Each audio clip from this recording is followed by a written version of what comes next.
Ada perlawanan nggak dari dalam diri sendiri itu? Kalau lagi begitu tuh kejadian kemarin itu, ada ngelawan nggak gitu? Atau memang Jadi ngikutin aja? Kayak batin teh kayak nggak terima Pak. Orang batin gitu, batin juga ada dua, kayak satu teh kayak nggak mau, satu teh kayak bicara dia gitu terus, kayak ngerayu terus kayak gitu Pak. Jadi batin yang kedua teh batin ada tiga, kayak satu ada yang bilang kasihan, satu yang ada lagi bicarain, terus saya nggak terima satunya. Jadi kayak saya ditumpangin dua, jadi langsung udah setelah itu beres langsung kayak lemes, saya langsung kayak pingsan, langsung tidur. Tahu-tahu udah subuh. Ya Allah. Itu berlangsung berapa lama itu yang Teteh rasakan? Kalau yang malam pertama teh kayak megang HP terus Pak. Oh, gitu. Rasanya jadi kayak disuruh. Jauh gitu. dari HP, tangan juga harus begini-begini terus. Masya Allah. Kadang juga sekarang kata bapaknya masih tangan kelas masih gini kalau tidur. Jadi itu terjadi jam 11 yang pertama. Sekitar jam 11-an sampai subuh Pak. Iya. Udah subuh beres, tapi mau bangun kayak ditarik terus begitu Pak, jadi nggak bisa bangun. Astagfirullah, sampai begitu ya. Sampai jam 6.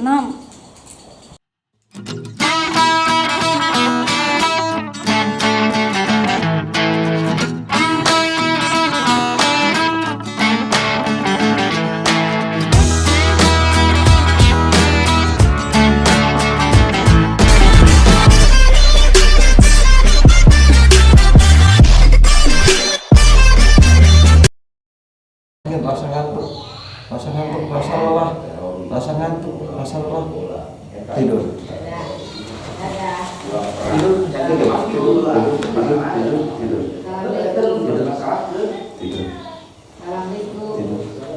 Tidur terus. Semakin dalam, semakin ngantuk, semakin dalam, terus ngantuk, semakin ngantuk. Entah kenapa ngantuk dalam. Dengarkan kata-kata saya dan jangan didengarkan kata-kata orang lain. Dengarkan kata-kata saya dan jangan didengarkan kata-kata orang lain. Dengarkan kata-kata saya dan jangan didengarkan kata-kata orang lain. Dengarkan kata-kata saya. Puji ini adalah pengobatan terakhir kamu di dalam kesugestian diri kamu sendiri. Bila mana kamu nanti kalau ada yang merasa gundah, pikiran kamu tidak tenang atau merasa resah, gelisah, pikiran terasa ada panas di dalam hati atau di dalam pikiran ataupun di dalam kuping, dengan secara tidak sadar, diamkan terus kemudian dalam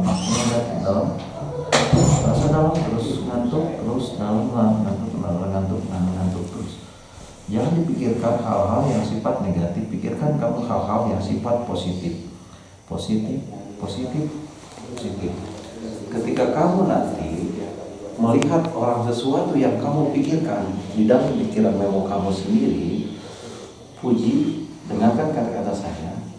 Kalau melihat orang yang kamu pernah dijolimi oleh diri kamu sendiri dijolimi, kamu merasa benci, merasa tertekan, merasa kesal dalam hati kamu sendiri, gundah kamu, kesal kamu telah dikerjain sama orang yang kamu anggap teman, yang menjadikan bahaya, menjadikan diri kamu sendiri, yang menjadikan celaka diri kamu sendiri. Terus dalam pikiran kamu hapus memo kamu sendiri, terus dalam pikiran memo kamu dihapus, diupload pikiran kamu sendiri, dibuang. Jangan dipikirkan orang-orang yang sudah kejadian yang sebelumnya, menjadikan pikiran kamu bersihkan, buang dengan sendirinya. Aku akan membuang. Dengarkan kata-kata saya, jangan didengarkan kata-kata orang lain. Tidur lelap yang panjang, yang nyaman.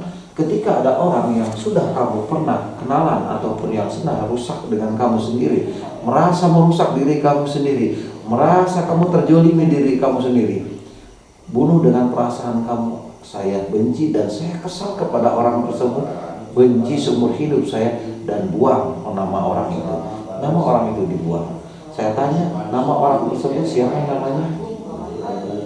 Namanya siapa?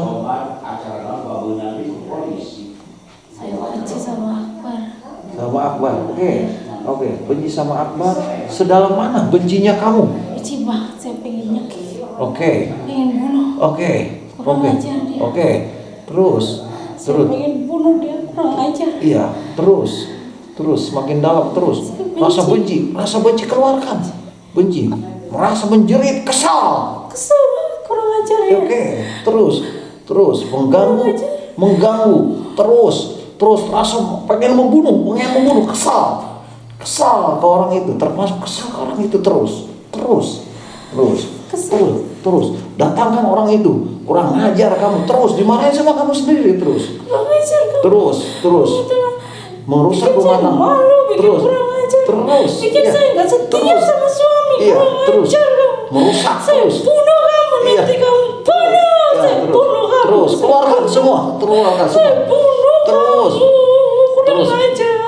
saya jadi nggak setia sama suami, terus hancurkan, saya benci kamu, saya benci cekik kamu, saya potong kamu, kurang ajar, keluarkan semua, saya benci kurang ajar kamu, merusak rumah tangga kamu, saya nggak suka sama kamu, saya nggak suka, saya ingin bunuh kamu, bayangkan, ludahin sama kamu, terasa kurang ajar terus. Saya bunuh kamu, saya bunuh, kurang ajar kamu, bikin saya nggak setia, kurang ajar kamu, saya bunuh kamu, saya potong barang kamu, kurang ajar, kamu kurang ajar, merusak rumah tangga orang, kurang ajar, saya bunuh kamu, kamu ada di sini, saya bunuh, saya cekik, saya potong punya kamu, saya tusuk perut kamu, saya benci kamu,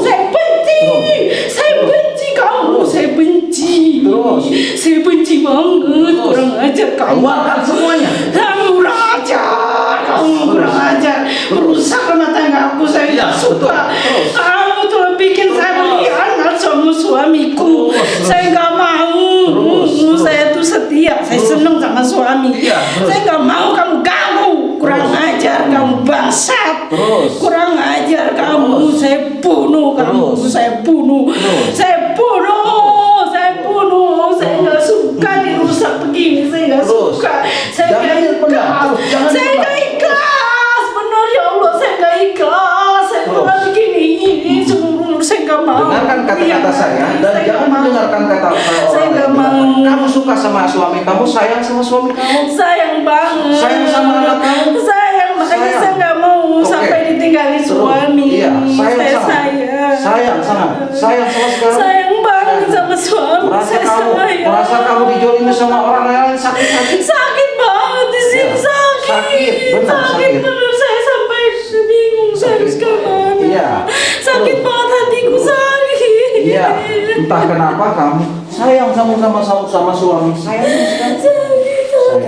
ya sama suami, saya nggak mau dihianati, saya senang banget sama suami, saya sayang, saya cinta. Terus sakit hatiku dibikin begini. Yang merasa sakit di dalam kepala, di dalam kuping, di dalam telinga, di dalam perut, di dalam dada, di dalam belakang punggung, semuanya buang,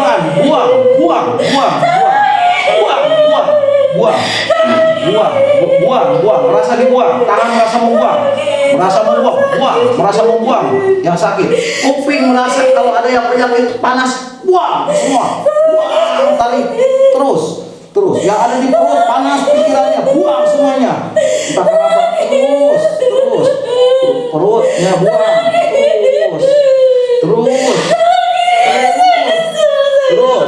terus semuanya,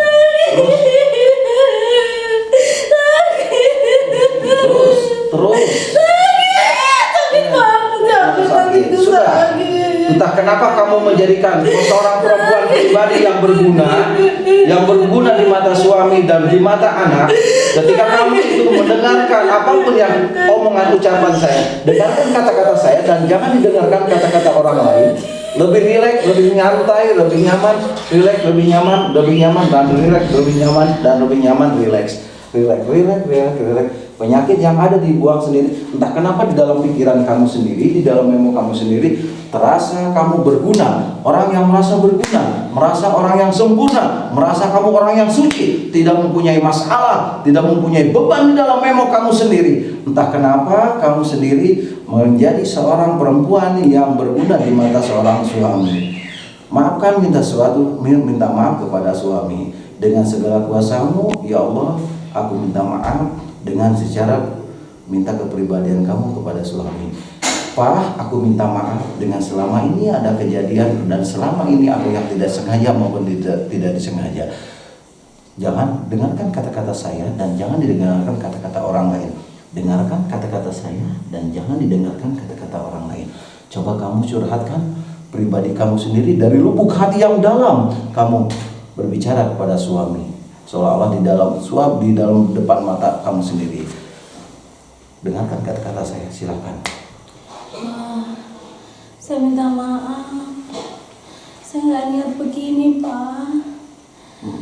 Saya nggak niat. Saya nggak mau mengkhianati Papa. Saya benar-benar tulus. Saya cinta Papa. Cuman kadang Papa sikapnya kasar sama saya jadi bingung. Saya berusaha bertahan. Kamu apain saya siap. Kamu tonjok saya diem. Kamu anjing bagong, setan saya nggak pernah lawan. Saya kurang apa? Papa nggak pernah kayak balas cinta saya. Saya benar-benar sayang Papa. Sakit Papa. Sakit Papa. Maafin Mama Papa. Saya nggak ada niat mengkhianatin Papa. Nggak ada niat nyakitin Papa. Saya nggak ada niat Papa. Terus keluarin ungkapan. Keluarin. Loskan pikiran kamu sendiri. Entah kenapa kamu dalam sugesti kamu sendiri, dalam pikiran kamu sendiri, dalam memo kamu sendiri terasa ringan, terasa nyaman, dan terasa indah, dan tidur. Tarik nafas dalam, tidur semakin dalam dan semakin dalam, semakin dalam tidur, semakin dalam tidur, dalam semakin dalam. Tarik nafas dalam. 1, saya hitung 1 dari mundur. 3, 2, 1, bangun. Sudah selesai. Sudah. Kasih air minum. Saya minum. Oke. Bangun. Sempurna. Yes. Oke. Kamu sahabat aku. Lebih sayang? Lebih sayang? Mau bahasa kamu yang kasar kamu yang diomongin kayak gitu? Ketahuan. Istri itu adalah bagaimana kamu ternyata. Oke? Siap. Oke. Sip. Sembuh. Kamu sahabat aku. Siapapun orang yang mainin kamu, nih. Paham? Sudah. Ada yang sifat panas kuping? Tidak ada semuanya. Aman semua. Alhamdulillah. Tangkap aduh istri. Sudah. Saya senang. Kamu tuh bahasa tuh ternyata gila banget kamu tuh. Sempurna. Alhamdulillah. Sudah di mukanya diinin. Di muka. Cuci muka. Alhamdulillah.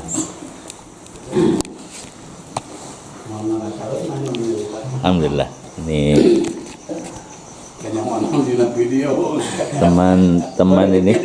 Sekarang kamu mau? Jadi rahasianya kebuka. Baru saja kita menyelesaikan satu tahapan pengobatan. Gila.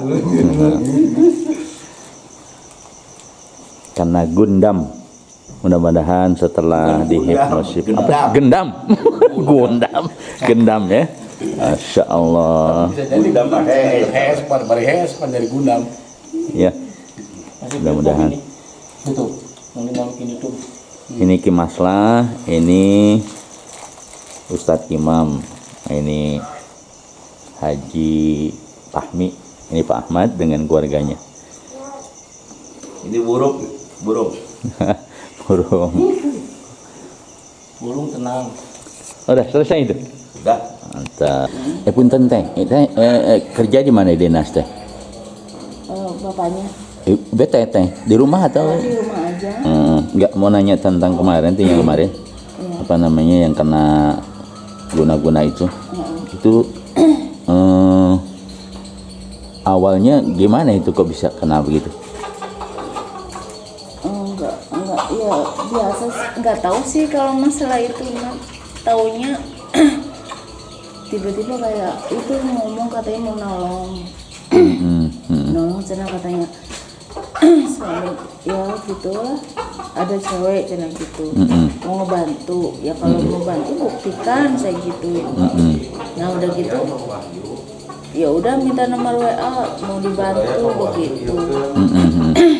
Nah mau dibantu udah gitu mau WA, habis itu nyerang, kejadian malam kayak gitu, kayak ya tiba-tiba ada yang datang gitu loh Pak. Oh gitu. Di kamar teh ya namanya lagi tidur, tahu-tahu ada yang gerayangin begitu, Astagfirullah.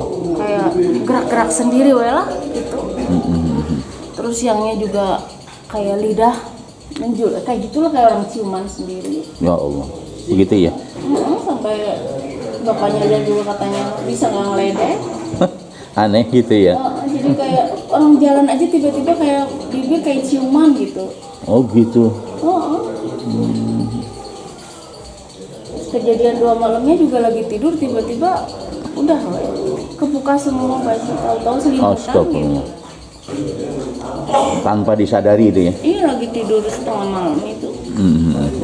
Jadi lagi tidur setengah sadar kayak tahu-tahu ada yang gerayangin itu, langsung lepas baju. Ya udah langsung kejadian gerak-gerak begitu terus Pak. Iya. Oke.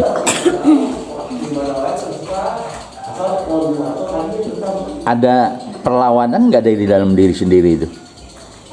Kalau lagi begitu tuh kejadian kemarin itu, ada ngelawan nggak gitu? Atau memang Jadi ngikutin aja? Kayak batin teh kayak nggak terima Pak. Orang batin gitu, batin juga ada 2, kayak satu teh kayak nggak mau, satu teh kayak bicara dia gitu terus, kayak ngerayu terus kayak gitu Pak. Jadi batin yang kedua teh batin ada 3, kayak satu ada yang bilang kasihan, satu yang ada lagi bicarain, terus saya nggak terima satunya. Jadi kayak saya ditumpangin 2, jadi langsung udah setelah itu beres langsung kayak lemes, saya langsung kayak pingsan, langsung tidur. Tahu-tahu udah subuh. Ya Allah. Itu berlangsung berapa lama itu yang Teteh rasakan? Kalau yang malam pertama teh kayak megang HP terus Pak. Oh, gitu. Rasanya jadi kayak disuruh. Suruh Jauh gitu. dari HP, tangan juga harus begini-begini terus. Masya Allah. Kadang juga sekarang kata bapaknya masih tangan masih gini kalau tidur. Jadi itu terjadi jam 11 yang pertama. Sekitar jam 11-an sampai subuh Pak. Iya. Udah subuh beres, tapi mau bangun kayak ditarik terus begitu Pak, jadi nggak bisa bangun. Astagfirullah, sampai begitu ya. Sampai jam 6 apa setengah 6 itu saya terus mandi. Itu pun kayak diikutin terus di kamar mandi. Iya. Ya kayak gitu terus lah.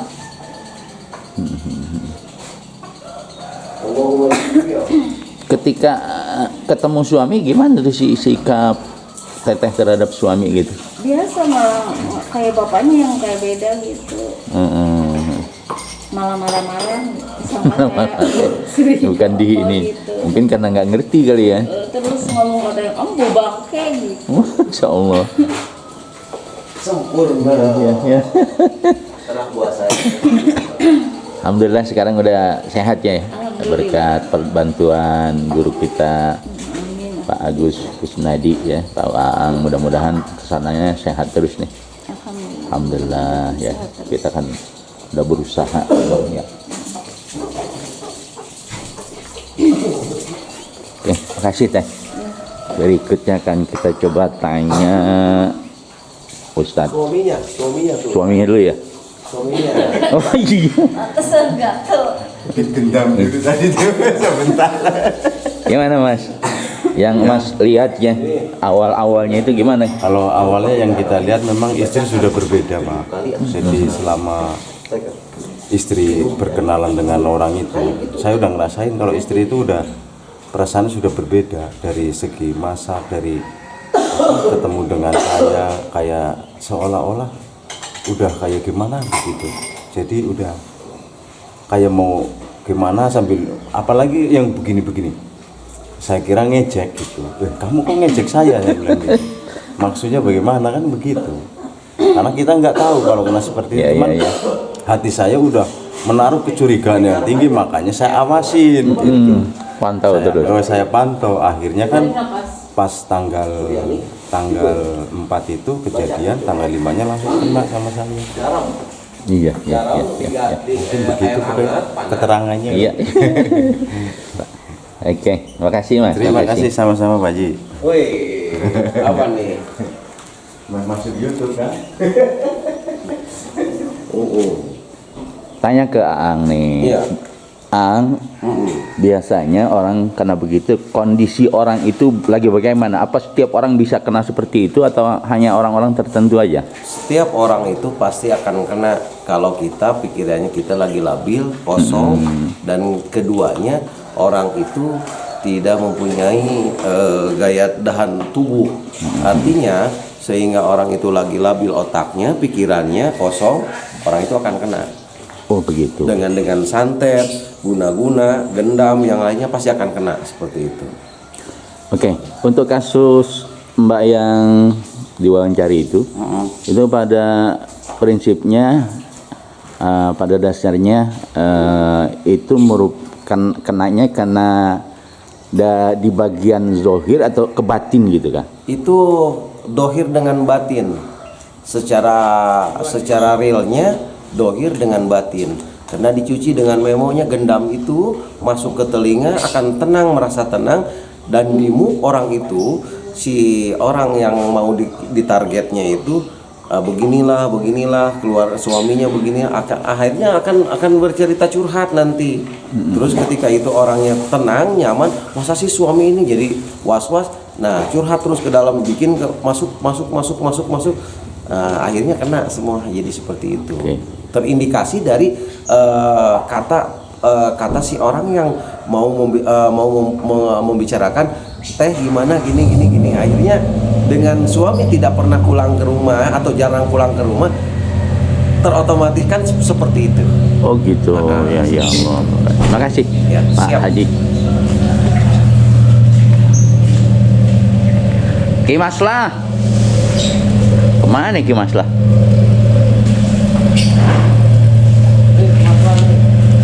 Sudah pikir.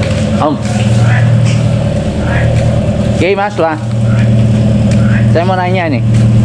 Siap. Oke, ini Pak Kiai kita dari Ustadz Sirajul Huda dari Bogor. Menurut pandangan Ki Maslah, secara agama ya, saya tidak melihat dari segi al-hikmahnya. Saya kepengen lihat pandangan Ki Maslah dari segi agama. Bagaimana orang bisa terkena guna-guna seperti itu menurut pandang Ki Maslah?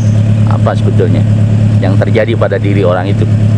Baik, kalau kita melihat dunia ini adalah panggung sandiwara, karena bagaimanapun yang mengisi dari sandiwara itu adalah sensasi dan untuk mencari popularitas. Nah, kemudian kalau sudah berbicara terhadap ilmu santet, ilmu segala macam, ya tidak aneh yang namanya dunia itu. Karena di dunia ini manusia bermacam-macam.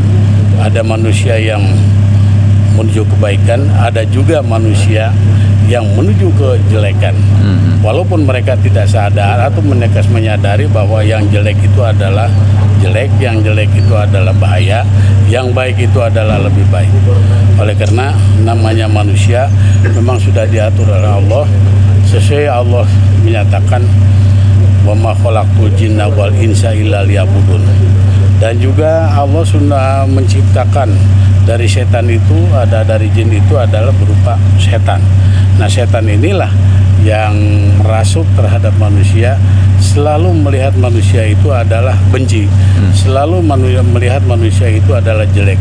Oleh karena maka Allah menggambarkan dari sejarah Nabi Adam sampai sejarah Rasulullah SAW, selalu ada orang-orang atau manusia yang diciptakan oleh Allah yang baik dan tidak baik gitu ya. Makanya Allah menurunkan surat Al-Falaq, yaitu qul a'udzu birabbil falaq min syarri ma khalaq dan lain-lain sampai akhir. Nah, di situ membayangkan bagaimana sejarah para nabi ketika terjadi sesuatu, sampai ada yang disebut dengan Firaun, ahli sihir, dan nabi pun bukannya tidak disihir, nabi itu Kena sihir juga ya? Pernah dan seperti itu. Luar biasa. Nah, apalagi kalau melihat berbicara tentang Nabi Yusuf ya, Nabi Musa, Nabi Isa. Nah, ini berbicara sihir. Nah, oleh karena kalau di dalam Islam itu banyak ada yang disebut ilmu hikmah. Nah, di sini masuknya kepada ilmu hikmah. Di dunia ini ada ilmu fikih, ilmu syariat, ilmu hikmah. Makanya di sini kalau kita mau mempelajari ilmu hikmah itu harus mempelajari ilmu syariah dulu. Ada di dalam sebuah syair. Dalam sebuah syair Imam Ghazali menyatakan, jadi barang siapa yang mau mempelajari ilmu hikmah maka jangan sampai lupa ilmu tauhid dan ilmu syariah. Gitu. Nah, Boleh. Ya, makanya di dalam pembicaraan masalah ilmu hikmah itu jangan sampai ditinggalkan. Bukan sedikit ulama yang bisa ngaji, ketika kena sihir baru dia sadar, oh ternyata ilmu hikmah lah yang bisa menyelesaikan itu. Oke. Gitu. Makasih. Syariata wal haqiqata ya akhi min gue dipilih syariatin lantah sula begitu. Nah, ini mudah-mudahan jadi orang-orang kita yang sekarang ini, apalagi bermunculan ilmu-ilmu sihir, bermunculan ilmu berbagai macam, tapi dengan ilmu syariat, dengan ilmu hikmah, insya Allah akan bisa dituntaskan. Makanya di dalam Al-Quran disebutkan Azizun Hakim, Hakim itu bijaksana dalam keilmuan. Oke, baik. Makasih Ya, Pak Kiai. terima kasih. Yuk, sama. Yuk. Assalamualaikum. Waalaikumsalam warahmatullahi wabarakatuh. Udah, cukup lah.